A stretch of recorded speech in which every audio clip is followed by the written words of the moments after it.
What is happening, friends? It is I, your coach, Melanie Black, and today we are going to talk all about keto versus paleo. One requires imagination, the other requires math. Which one is right for you? We are going to find out right now. So keto and paleo are two of the most popular diets in the United States right now, and so I frequently get questions about which one is better, which one is right for me. That depends on a number of factors, and we're going to break it all down for you in this video.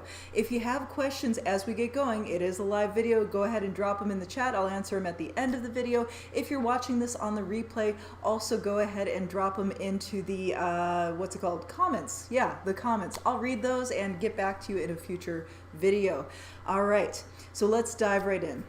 First thing to understand about let's talk about keto first. All right, so keto, the origin story of keto is essentially it was a medically prescribed diet for people to treat seizures. So it is actually quite effective in treating seizures in young children, and as well as some older people. Certain types of seizures are treated by a very, very low carbohydrate diet that puts the body into ketosis. You see, your brain usually loves to run on carbohydrates. A keto diet forces your body to switch gears and run on a different energy source, and it uses fat for energy.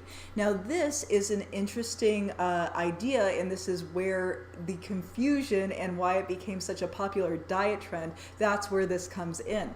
So let's talk about the breakdown on what you would need to do to actually do a proper keto diet, because keto is not just about low carb. You have to be low enough carb to actually get your body into ketosis. If you're not, then you're going to be in this carbohydrate fog zone, as I like to call it, because your brain is going to be constantly switching back and forth to every time it gets enough carbohydrates, it's going to want to switch to carbohydrates. Every time it's restricted from carbohydrates, it's going to have to switch to using those ketone bodies as its primary source of fuel. And remember, your brain accounts for about 20% of your total caloric burn in the day. This sucker uses a lot of calories, so it's really important that we feed our brain and that we're giving it the right stuff it needs to run. So while your brain can run without carbs, even if there's just a little bit of carbs available over a certain threshold, your body will want to switch to that as its primary fuel source. So you want to be careful if you are going to try to do a full-on ketosis diet, that you do it right, that you're fully committed, so that you don't end up just feeling kind of brain fog and kind of dumb all day long, right? So let me share my screen with you here so we can break it down. All right, a typical ketogenic diet, in order for your body to actually go into ketosis, you need about 5% of your total caloric value to come from carbohydrates. That's not much, y'all. 20% from protein, and 75% of your total calories from fat. Now remember that calories in fat are going to be 9 calories per gram, and your protein and your carbohydrates are going to be 4 calories per gram. So even though this ketogenic diet is mostly fat, many people are going to feel, some people are going to feel restricted on this diet because it's volume-wise very little food. Now, for other people, having high fat food has a high satiety factor. So this becomes a really personal thing. Will this diet help you lose weight? So keep in mind that when we talked about the origin story of keto, it was a medically prescribed diet. Now you can imagine that if you were going to get a medically prescribed diet for seizures, not only would the registered dietitian or whoever you were working with give you the breakdown of what percentages of calories come from each food group, they would also give you the amount of calories, right? So of course, someone who is on this diet, if they had been overeating their calories previously, regardless of what they were eating, by switching to a calorie restricted ketogenic diet, they will indeed lose excess body fat, right? So the magic that people were seeing from people who were on this medically prescribed diet may have been more to do with the fact that the calories were restricted to a certain amount, rather than this being the percentages being the magic formula for fat loss.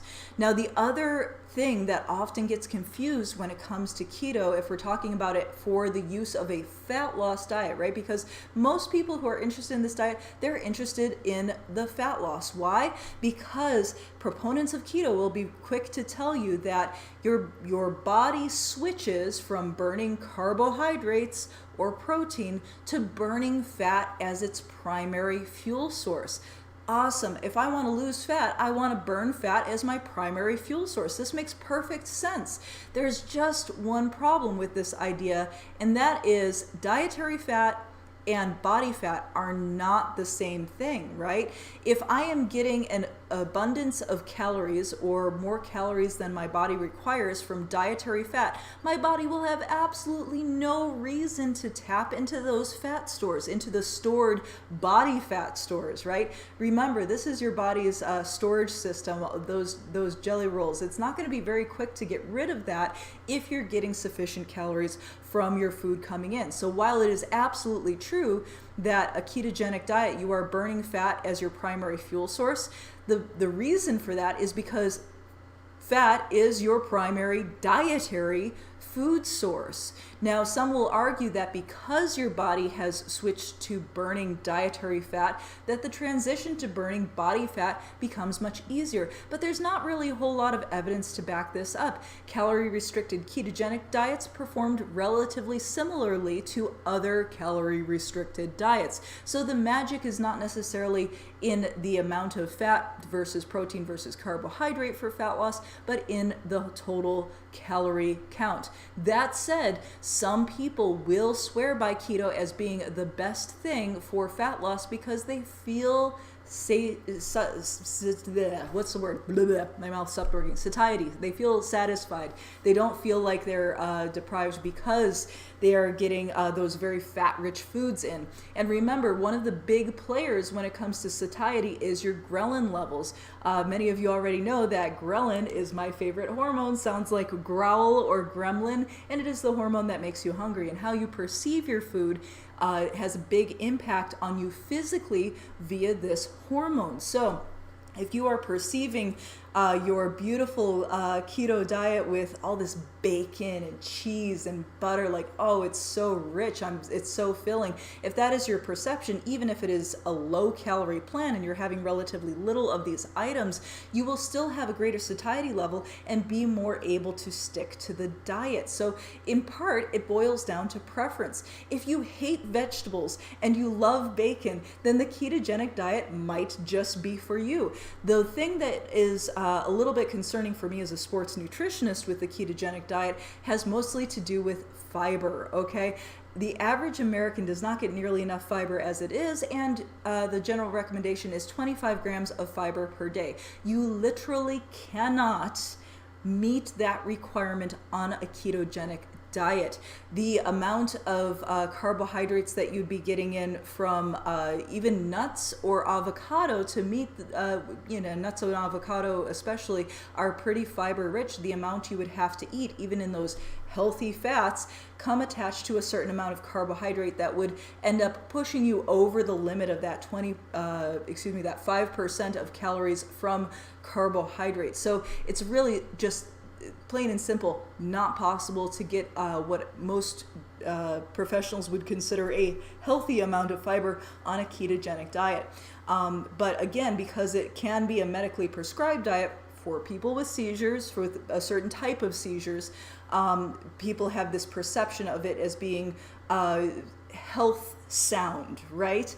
But just because somebody takes a medication for a medical condition doesn't mean that everybody should take that medication. Now, does it? So is the ketogenic diet right for you? It depends. If I would say that it works for a select few number of people who really enjoy the type of food that they're eating on the keto diet. They like having a pass on not having to eat too many vegetables. They like having a pass for eating really fat-rich foods like butter and bacon and that kind of thing. So if that describes you, if that's your kind of personality and your kind of palate, and you do like math, because you will definitely need to count your macronutrients and your calories on a ketogenic diet. You can't just eyeball it. You literally cannot just eyeball it and get it done, because you physically have to push your body into ketosis for this to actually work. Even if you say, oh, well, if I'm not in ketosis and it's still within the calorie restriction, then I'll still lose weight, right? That's true. But if one of the things that we find with very low carbohydrate diets that are not so low that they push you into ketosis, but very low carbohydrate diets, even within the correct calorie restriction for your fat loss goals, is that when we're just in that low carbohydrate threshold, we will often get this brain fog and this kind of malaise and just not feeling good at all. So I would say that, yeah, if you're going to do keto diet, be prepared to do some math, really be strict with what you intake so that you can keep under that threshold of 5% of total caloric intake from carbohydrates. Okay. Also restricting the protein is important too, because too much protein, not just too much carbohydrates, will also kick you out of ketosis. Let's take a look at the paleo diet now. Let's take a deep dive into the paleo. Which one? Screen share. There we go. All right. So yes, remember, fat is not the same as body fat. Let's talk paleo. Okay. Now, paleo is kind of a fun diet. I like the things that I like about paleo. We'll say this first. I like that it does encourage a wide variety of whole, unprocessed foods.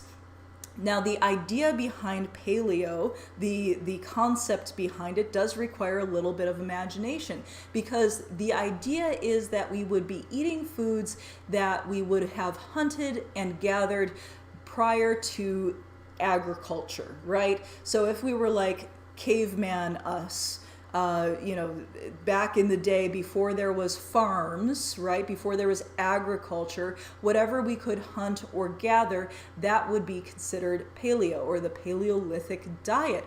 But here's the big hole in this concept that does require us to have a bit of imagination. There's a couple holes in it, to be honest with you, but let's start with the fact that none of the food, even featured in this this beautiful picture that says paleo right on it, none of these foods were the same back in that time, right? If we were hunting and foraging and gathering, the foods have been bred over the years to be larger, to have more nutritional density, to have more caloric value, to have more nutritional value. The food is just different now. If you look at like a banana or an apple and how it's changed over the past 100 years, you're going to see a very different fruit just from 100 years ago. Never mind, thousands of years ago. So keep that in mind. So number one, you're just not going to get the same type of food that a hunter-gatherer may have gotten in the time period that paleo tends to cite as being sort of the era of the perfect human diet, the diet that we had developed for.